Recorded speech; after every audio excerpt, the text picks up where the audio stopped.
Meanwhile, Persian hogs in LA. There was also the 150 school girls that were killed. I mean, ultimately, you see this as worth it. Like, yeah, 100%. 100% is worth it. Yes. There was that school in Iran that was bombed, 150 dead. But you see this all as worth it. I mean, you think we should go to the end. Yes, it's worth it, and that's why we are here. We are gonna protest, even if it's... Bro, these guys are my neighbors, dude. It's kind of crazy. Like, they're also super pro-Israel, by the way, which is probably not shocking. You know, reactionaries of all different sorts. You know what I'm saying? They're on...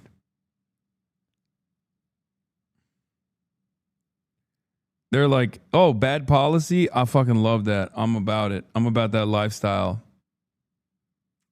Just in, a Patriot missile malfunction over Bahrain and hit a residential area. Right after the news about the oil price surge, reports of Fujairah being targeted. Oh, shit.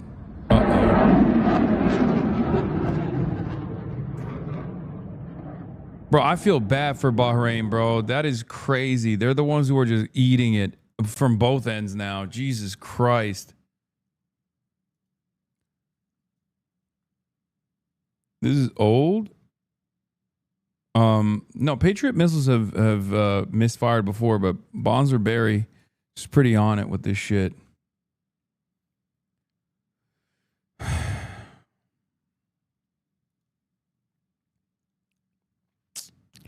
Usually, the leader of Iran can recommend a successor to the Assembly of Experts, and the members take it into consideration when voting. Imam Khomeini recommended martyr Imam Khamenei. However, Imam Khamenei did not have a recommendation and left the decision completely up to the Assembly of Experts, who independently from all institutions, parties, and figured, chose and voted for Sayyid Mojtaba Khamenei. So it's not like his son succeeded him in a monarchy system. He was elected through a complex and thorough voting system. I mean, I don't know if this is, you know.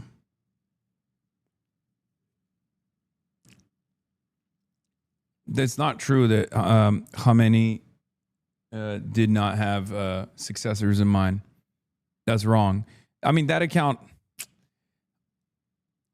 take what that account puts out with a grain of salt, okay? Let's just say they're very, very pro. They're a little bit, you know, they're a little bit biased and have gotten things wrong quite a bit. As a matter of fact, they kept repeatedly saying that the Ayatollah was not dead, that Ali Khamenei was not dead for like the entire day. He was like, "Oh, my cousin told me," you know.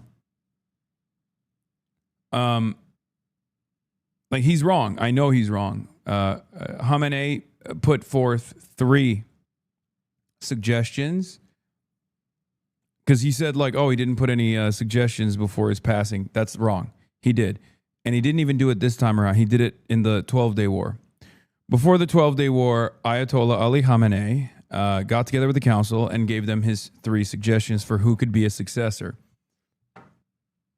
Mojtaba's selection comes against his own father's statements and actions in life, against hereditary succession as a concept. Yeah, I don't know if his son was one of the 3, but what I'm saying is wrong is he gave 3 suggestions. They were private, obviously. We don't fucking know whose suggestions are. Having apparently once intervened in the Assembly of Experts years ago, the shut down consideration of at least one of his sons as a future leader on this basis.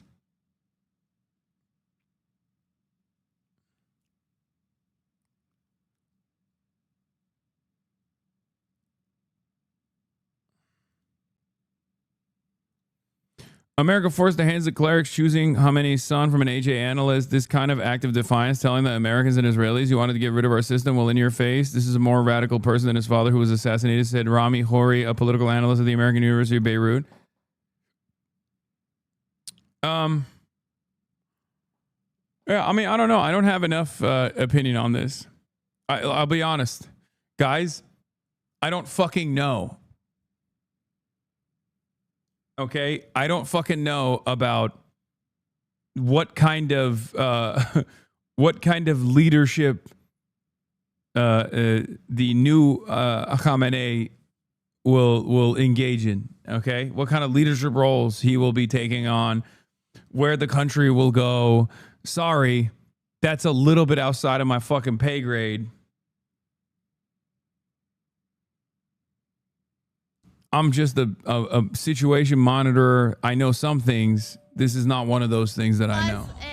Not an Islamic regime missile. It was worth it. Very, very worth it. And sorry, you are accusing the IRGC of genocide. Yeah, they killed around 32,500 people. It has been like 2 months that we lost like over 50,000 people got killed. In January, in 2 days, they massacred people, 90,000 people. 90,000. 90,000 people, and some people are still in the prison. Some people, they take out their eyes, and it's in 2 days. You would support Donald Trump, for example, sending troops or sending more airstrikes to Iran? Yeah, whatever Trump is doing, it is helping us, of course, 100%. There was also a report today that he was considering sending troops to Iran, and you would support that? Yes, I would support that, yes, because I believe he's doing the right thing. Donald Trump has been looking at more options, airstrikes, but also sending troops to Iran. Would you guys be supporting that? Yes, we will. He's considering sending troops in as well. Is that something you'd support? Actually, that's what we want. Yeah. And I also see a lot of Israeli flags here. I mean, this is also to protect Israel from Iran as well, yes? Exactly. Thank you to President Trump and Netanyahu for standing with people. If you had Donald Trump's ear right now, you were in the Oval Office, private room, what would you tell him to do? President Trump, please bomb my people more. President Trump, I love the bombing of my people. President Trump,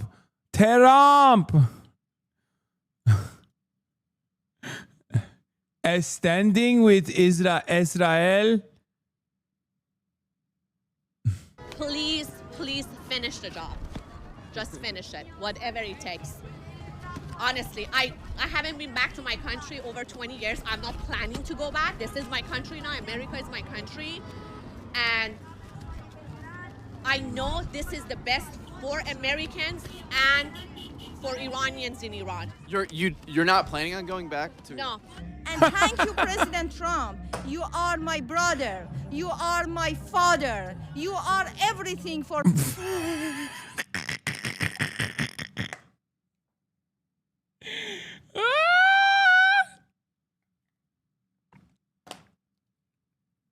myself, for my country, for my people. And thank you, Bibi Netanyahu, for supporting Persian people. And thank you, the soldier they killed in this war. And Bro, I swear to God, I'm about to see my like dentist or some shit in here. It's like I can't. Like when I tell you, like, one, this is my neighborhood, like literally my neighborhood. I think they're in downtown LA, but like they all live in my neighborhood. They're all my neighbors. Okay, when I tell you like restaurant owners, dentists, you know, small business owners all around, people who sell furniture, people who sell rugs, like car dealership owners, like every single person that I live around is this person, okay?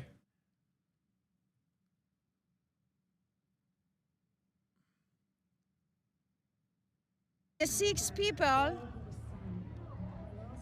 American people, and thank you.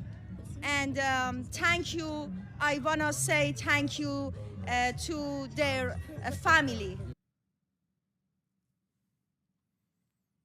It feels like a psyop. So many of the Iranian diaspora doesn't want war, but this is the type of people the diaspora is being mainstreamed. So no, this is gray zone. Gray zone is just making a point about how fucking silly the diaspora is. But like, the thing is, even before this, the diaspora is not this bad.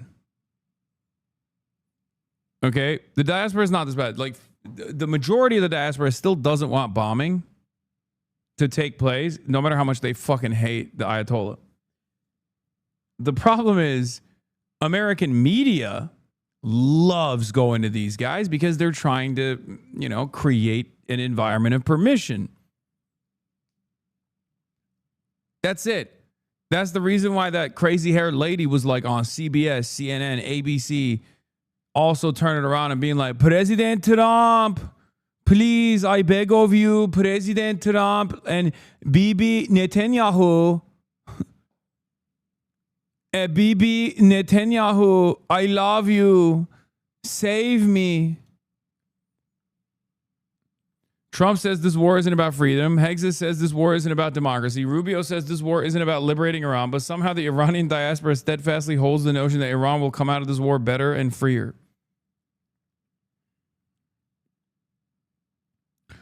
No, I live with the people. They are my family. They actually believe this shit. They're all like this. No, I'm saying there's literally there's polling on it. It just, people get polled on this stuff. The diaspora Iranians get polled on whether they think like American bombing campaigns are good or bad. And they were polled after the 12-day war, and 56% of Iranians in diaspora said no.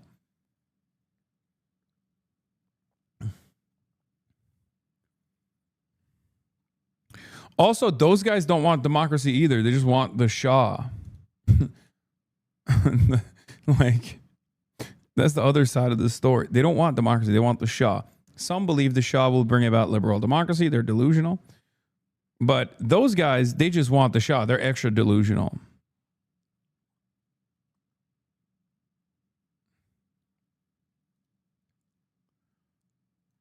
Sina Tusi says, as I said days ago, senior fellow at CI Policy, Center for International Policy, the other good think tank, for the record.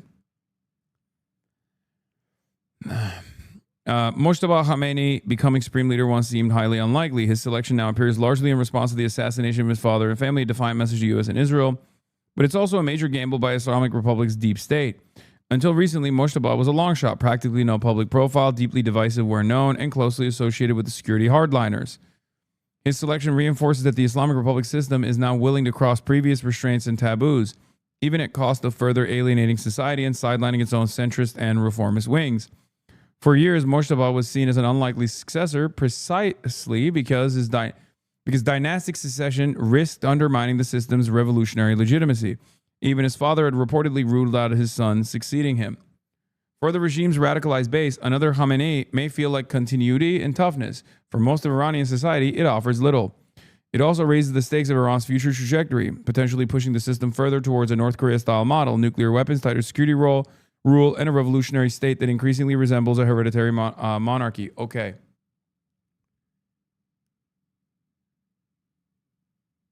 California Chatter vindicated? No, he's not talking about... No, California Chatter was talking about the like legitimacy as far as the base. No, the base loves this shit. And the people who don't like the fucking Ayatollah anyway also don't give a shit because they hate the Ayatollah. This just makes it even less likely that they will be on board with the Ayatollah.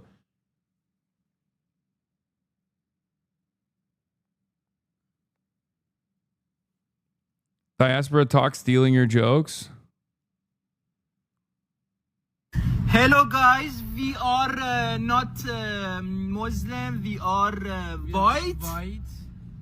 We are not brown. We are not brown, Kazi. Yeah, we are not brown, we are Persian. I am Persian.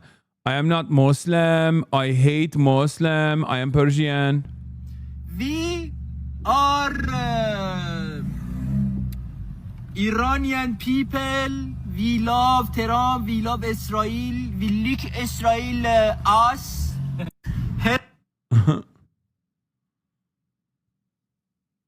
The Islamic Republic's base appears elated tonight at the announcement of Mojtaba's ascension, likely in part because they know this is the outcome Trump is most unhappy about. A more moderate successor would almost certainly have been framed as a regime bending under pressure. The younger Khamenei comes to power after not only his father, but much of his immediate family, including his wife and son, were killed by the U.S. and Israel.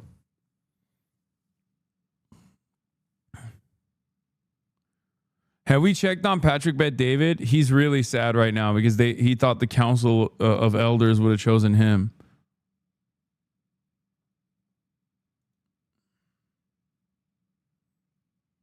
Mourir et quelqu'un vient prend votre main, vous va prendre ma vie dehors de. Watch a heated exchange between former French ambassador to Washington Gerard Arad and an Iranian opposition activist. When the woman argued Iranians would accept outside help to escape the regime, we'll give our oil. We want our lives. Arad replied, yes, but he's coming to take your oil, not your hand. Yeah, it's so funny. And then they'll do like standpoint epistemology where they'll be like, sweetie, an Iranian is talking. Why don't you listen to him? Okay, well, some Iranians can be stupid, you know? What do you mean? This is a stupid idea. Because I'm sorry, you're just not paying attention to what the fuck's going on. Okay? Like I feel for you, but also at the same time, like, you know, this is a stupid thing to say.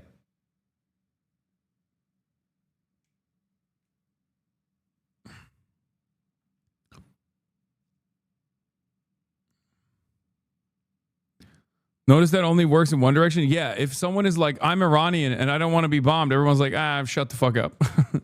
We're not listening to what you have to say.